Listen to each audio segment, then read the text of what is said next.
I'm taking the usual bread and egg and serving it up in an unusual way. I'm making what's called egg in a hole or a golfer's egg, whatever you want to call it. You've just got to try this for breakfast.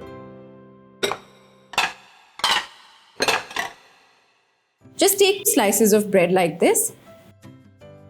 Make it a little bit decadent by grating some cheese between the slices. Now I'm using mozzarella, but feel free to use whatever cheese you like. So once the cheese is on this slice, you just cover it up with the other slice.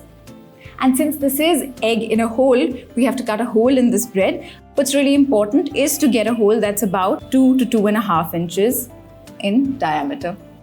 So I'm just going to heat up some oil in a pan. So once the pan is slightly heated only, just place it here and give it a few seconds to rest in this oil.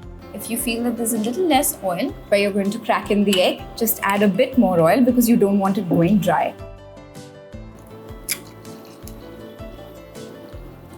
Now we're just going to let the bread toast with the egg.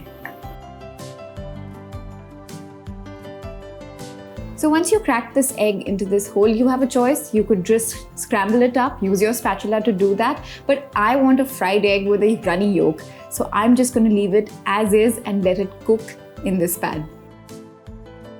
So remember this little circle that we had cut out? I'm going to toast it as well.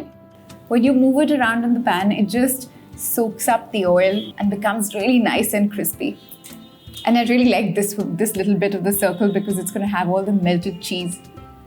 Okay, let's flip it over and see if it's toasting. Yeah, it is.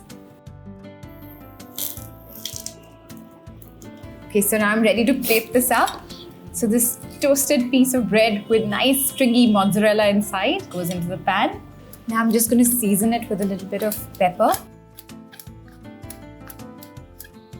and some salt. I think I'm going to add some nice roasted tomatoes to this. So egg in a hole, golfer's egg, whatever you want to call it, you've just got to try this for breakfast. I'll see you next time, guys. Bye.